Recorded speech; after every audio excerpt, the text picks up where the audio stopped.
What's up guys? So this video I want to share with you my Omega collection.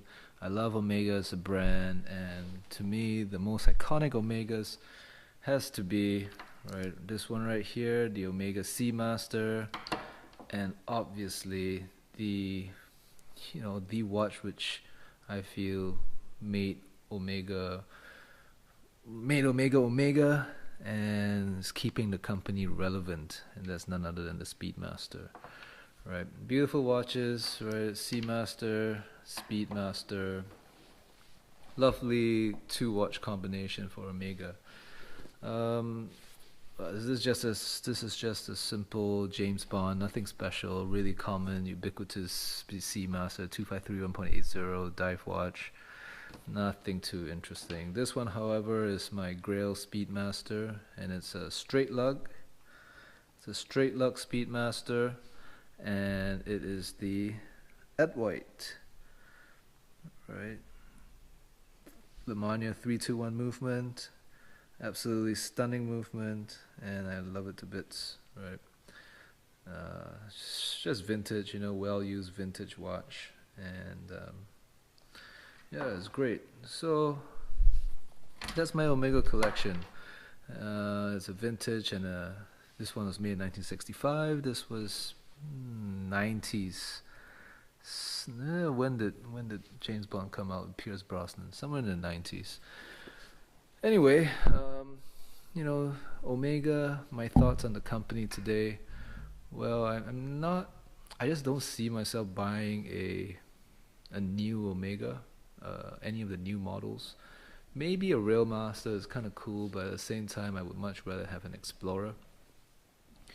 That being said, my feelings about Omega today, they're not, I know, they just do not call out to me. They're pretty expensive, and I would much rather have a Tudor I'd much rather have a Tudor than an Omega, which is saying a lot because in the past, right, yeah, even during the 90s and prior to that, it was always, people would much rather have an Omega than a Tudor, right?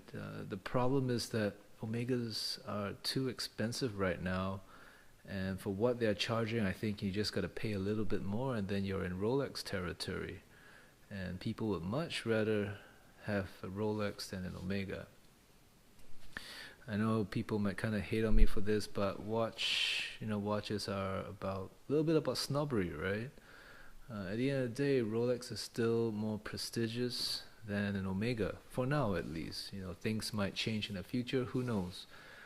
But from what I see, and what's selling and what people want, everybody wants Rolexes, Omegas. Only the Speedmaster and I don't know. I don't know what other Omegas like. You guys tell me, right? Maybe some of the coaxial Planet Oceans.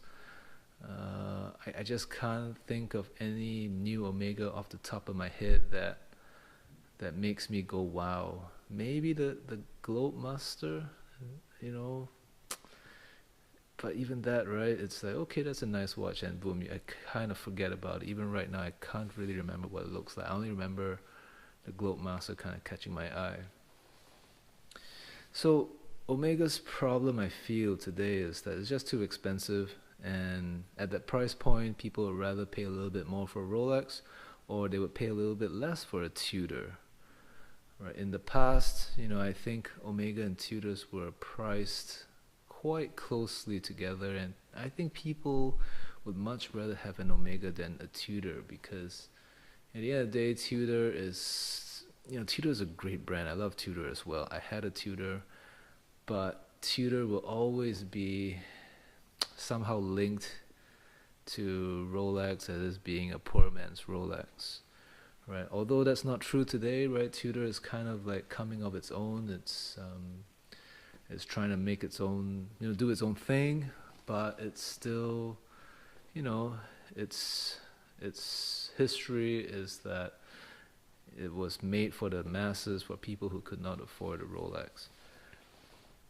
and nothing wrong with that, you know. Some of the vintage Tudors, they're beautiful and they're stunning, right? Like the Tudor big blocks, the Tudor snowflakes, right there. The vintage Tudor divers, they were stunning. The Monte Carlo, beautiful room, beautiful watches. And why were they desirable?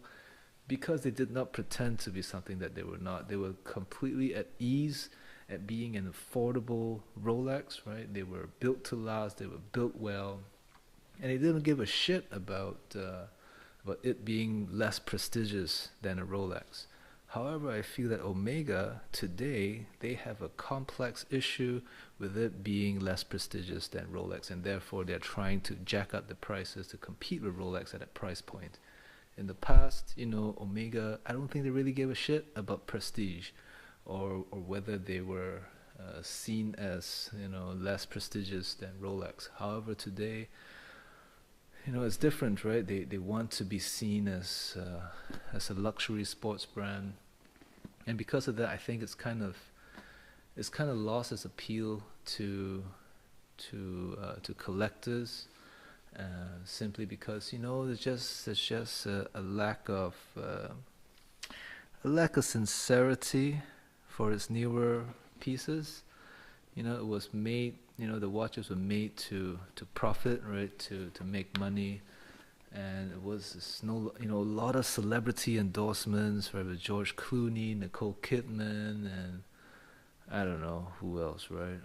Um, Tons of people, and that doesn't appeal to collectors such as myself, and I feel that it's not really sustainable. So who knows what lies in the future for Omega, but I'm not a fan of the current Omega. I love the older ones. Anyway, thanks for watching. I'm out.